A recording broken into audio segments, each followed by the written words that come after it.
ನಾನು ಎತ್ತರ ಕಿಡಿ ಹೊರಟರ ಬೆಂಕಿ ಕೈಯಿಂದಲೇ ಜಾಲೆ.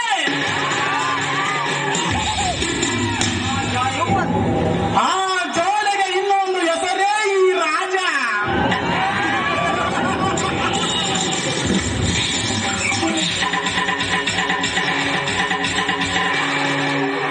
ಕಳ್ಳತನ ಮಾಡಿ ಜೀವನ ಸಾಗಿಸುತ್ತಿರುವ ನನ್ನ ತಂದೆ ತಾಯಿಯನ್ನು ಊರಿಂದ ಹೊರಹಾಕಿ ನನ್ನನ್ನು ಅನಾಥನಾಗಿ ಮಾಡಿದ ಆ ಶಿವನ ವಂಶವನ್ನು ಸಂರಕ್ಷಣೆ ಮಾಡಲೇಬೇಕು.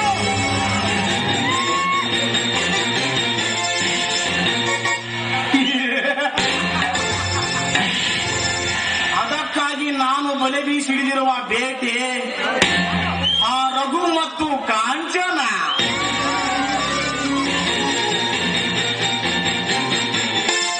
ಅವರಿಬ್ಬರನ್ನು ಮುಂದಿಟ್ಟುಕೊಂಡು ನಾನು ಆಡಿಸುವ ಕಪಟ ನಾಟಕವನ್ನು ಕಂಡು ಸಂಗಮನಾಗಿ ಕಣ್ಣೀರಿಡಬೇಕು ಆ ಮಗ ಶಿವ.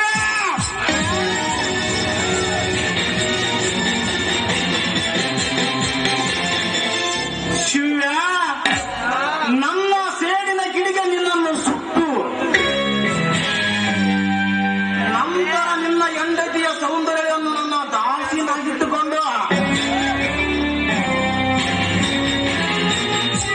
ಇಡೀ ನಿನ್ನ ಸರ್ವಾಸ್ತಿಯನ್ನು ನಾನು ಎತ್ತಿ ಹೊಡೆಯದಿದ್ದರೆ ನನ್ನ ಹೆಸರು ರಾಜನೇ ಅಲ್ಲ.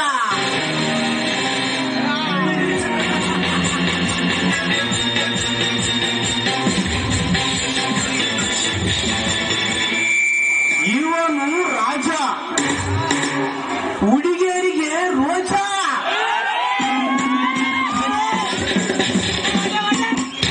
ಒಲೆದರೆ ಮಜ, ಎದುರಾದರೆ ವಜ.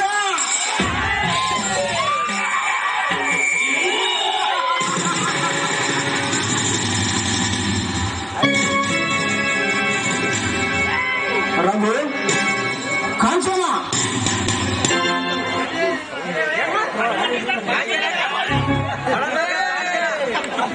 ಬನ್ನಿ ರಾಜ, ನಿಮ್ಮ ದಾರಿಯನ್ನೇ ಕಾಯ್ತಿದ್ದೆವು. ಹೇಳಿ, ಮುಂದೇನು ಮಾಡಬೇಕೆಂದು? ರಘು, ಇಂದು ನಿನ್ನ ಸೊಸೆಯ ಕಾಂಚನ ನನ್ನ ವೈರಿಯ ಅಣ್ಣನ ಅರಮನೆ ಸೇರಬೇಕು. ಅದು ಹೇಗೆ ರಾಜ? ಹೇಳುತ್ತೇನೆ ರಘು, ನೀನು ಹೋಗಿ ಆ ಶಿವಣ್ಣನನ್ನು ಇಲ್ಲಿಗೆ ಬರುವಂತೆ ಮಾಡು. ನಾನು ಅವರ ಬರುವ ಸಮಯದಲ್ಲಿ ನಿನ್ನ ಸೊಸೆಯ ಕಾಂಚನ ಮೇಲೆ ಬಲಾತ್ಕಾರ ಮಾಡುವಂತೆ ನಟಿಸುತ್ತೇನೆ. ಇದರಿಂದ ನಮಗೇನು ಲಾಭ? ಲಾಭ ಇದೆ ರಘು, ಅದರ ಬಗ್ಗೆ ಚಿಂತಿಸಬೇಡ. ಹೇಳಿದ ಕೆಲಸ ಮೊದಲು ಮಾಡು. ಸರಿ ರಾಜ, ನಾನೇ ಹೋದರೆ ಆ ಶಿವಣ್ಣನಿಗೆ ಅನುಮಾನ ಬರುತ್ತದೆ. ಅದಕ್ಕಾಗಿ ಬೇರೆಯವರನ್ನು ಕರೆಸಿ ಅವನನ್ನು ಇಲ್ಲಿಗೆ ಬರುವಂತೆ ನಾನು ಮಾಡುತ್ತೇನೆ. ನಾನೀಗ ಬರಲೇ?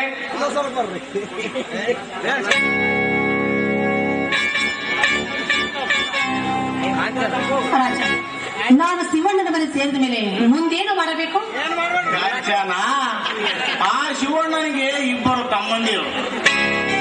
ಅದರಲ್ಲಿ ಒಬ್ಬನಿಗೆ ನಿನ್ನ ಪ್ರೇಮದ ಹುಚ್ಚಚ್ಚಿ ನೆಪ ಮಾತ್ರಕ್ಕೆ ಮದುವೆಯಾಗಿ ಇಡೀ ಅವನ ಸರ್ವಾಸ್ತಿಯನ್ನು ನಾವು ಎತ್ತಿ ಹೊಡೆಯಬೇಕು.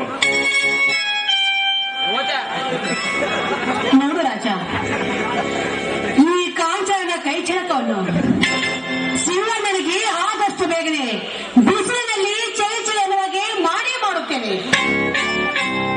ಕಾಂಚನ, ನೀ ನನ್ನ ಆಸೆಯನ್ನು ಈಡೇರಿಸಿದರೆ ನಿನ್ನನ್ನು ರಾಣಿಯಾಗಿ ನೋಡಿಕೊಳ್ಳುತ್ತೇನೆ. ಬಟ್ ನಿನಗೆ ಕೇಳಿದ್ದನ್ನು ಕೊಡುತ್ತೇನೆ. ನನಗೂ ಮಹಾರಾಣಿಯಾಗಿ ಮೆರೆಯಬೇಕೆಂಬುದೇ ತುಂಬಾ ಆಸೆ ಆಗಿದೆ. ಆದಷ್ಟು ಬೇಗನೆ ನಿಮ್ಮ ಆಸೆಯನ್ನು ಈಡೇರಿಸುತ್ತೇನೆ. ನಿಮ್ಮ ಆಸೆಯನ್ನು ಈಡೇರಿಸಿ ಹೋದರೆ ನಾನು ರಘುವಿನ ಸೊಸೆನೇ ಅಲ್ಲ. ಕಾಂಚನ, ಯಾವ ಕಾರಣಕ್ಕೂ ನೀನು ರಘುಸುಚಿ ಎಂದು ಗೊತ್ತಾಗಬಾರದು. ಗೊತ್ತಾಗಲಾರದಂತೆ ನಟಿಸಬೇಕು. ಕಾಂಚನ, ಆ ಶಿವಣ್ಣ ಬರುತ್ತಿದ್ದಾನೆ. ನಮ್ಮ ಕಪಟ ನಾಟಕ ಪ್ರಾರಂಭಿಸೋಣ.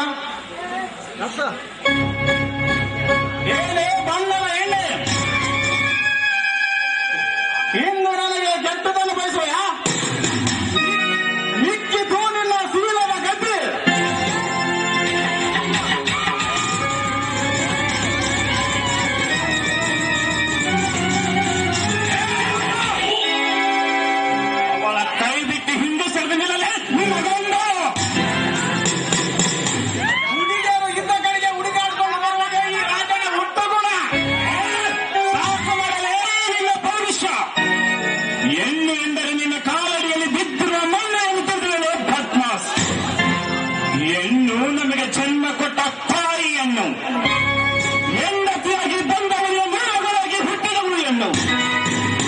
ಹೆಣ್ಣಿನಿಂದಲೇ ಗಂಡಿನ ಜೀವನವೆನ್ನುವುದು ಮರೆತು ಮಾತನಾಡಿದವ ಕೆಟ್ಟವನೇ.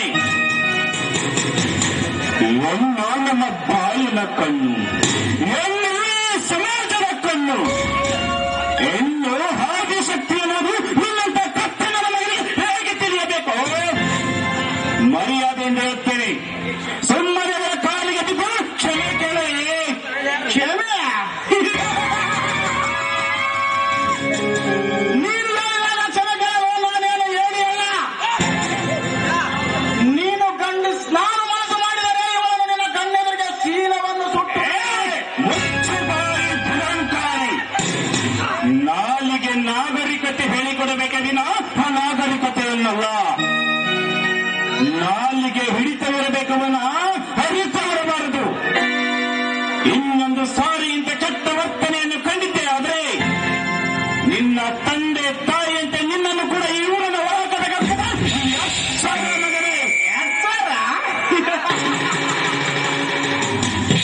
ನಿನ್ನ ಎಚ್ಚರದ ಮಾತಿಗೆ ಬೆಚ್ಚ ಬೀಳಲು ನಾನೇನು ಹಾಲು ಕುಡಿಯುವ ಗಂಡನಲ್ಲ. ನೀನು ಗಂಡಸೇ ಆಗಿದ್ರೆ ನನ್ನನ್ನು ಊರಿನ ಹೊರಗಾಗಲೇ. ಏನಂದರೆ ಧರ್ಮದ ಬರೆಯಾಗಿರುವ ನನ್ನ ಅಣ್ಣನಿಗೆ ಏಕವಚನದಲ್ಲಿ ಮಾತನಾಡುವೆಯಾ? ಅಣ್ಣನ ಅರಮನೆ ಎಂದರೆ 60 ಹಳ್ಳಿಯ ಜನರು ಗೌರವ ಕೊಡ್ತಾರೆ. ಕಾರಣ ಗೊತ್ತಾ? ನಮ್ಮ ಮನೆತನಕ್ಕಿರುವ ನ್ಯಾಯ, ನೀತಿ, ಧರ್ಮವೇ ಉಚುರು. ಈ ಶಿವಣ್ಣನೆಂದರೆ ಸತ್ಯದ ಪ್ರತಿರೂಪ. ಇಂಥ ನನ್ನ ಅಣ್ಣನ ಗಂಡಸ್ತನಕ್ಕೆ ಸವಾಲಾಗಿದೆ ನಿನ್ನನ್ನು. ನಾನು ಸುಮ್ಮನೆ ಬಿಡುವುದಿಲ್ಲವೋ? ನಿನ್ನ ಸ್ಥಿರ ಕಡಿದು ಬರುವ ಬಿಸಿ ರಕ್ತವನ್ನು ಕುಡಿಯದ ಸಮಾಧಾನ ಮಾಡಿಕೊ. ಲೇ ರಾಜ, ತಪ್ಪು ಮಾಡಿದಾಗಲೂ ನಿನಗೆ ಅವಕಾಶ ಕೊಟ್ಟೆ. ನೀನು ಬದಲಾಗಲಿಲ್ಲ. ಬದಲಾಗುವ ಗುಣವು ನಿನ್ನಲ್ಲಿ ಇಲ್ಲವೇ?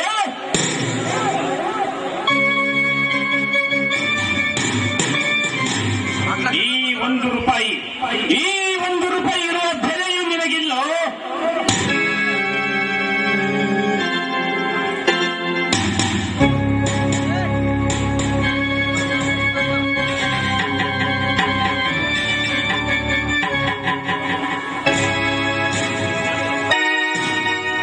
ಶಿವ, ನೀನು ಕೊಟ್ಟ 1 ರೂಪಾಯಿಯನ್ನೇ ಬಂಡವಾಳನಾಗಿ ಧರಿಸಿ ನಿನ್ನನ್ನು ಬೀದಿಗೆ ತಂದು ಭಿಕ್ಷೆ ಬೇಡಲು ನಾನು ಹಚ್ಚದಿದ್ದರೆ ನನ್ನ ಹೆಸರು ರಾಜ. ಅಲಿಯಾಸ್ ನೀನು ಕೊಟ್ಟ 1 ರೂಪಾಯಿ ರಾಜನೇ ಅಲ್ಲ.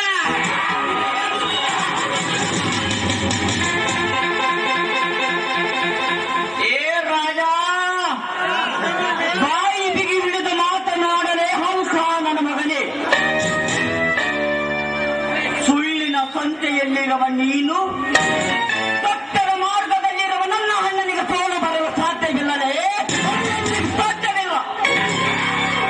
ಏಕೆಂದರೆ ಧರ್ಮವಂತರ ಹೊಟ್ಟೆಯಲ್ಲಿ ಹುಟ್ಟಿ ನಿನ್ನಂತ ಕಟುಕನ ಯುದ್ಧ ತೊಡೆ ತಟ್ಟಿ ಈ ಕಂಬಕ ಕಟ್ಟಿ ಮೆಟ್ಟಿ ಚೀಳಿದ ವಂಶ ನಮ್ಮದು.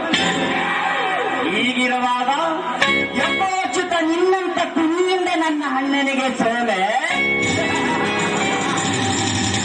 ಎಂದಿಗೂ ಸಾಧ್ಯವಿಲ್ಲ. ಬಂಡ ಬಡ್ಡಿಯ ಮಗನೇ.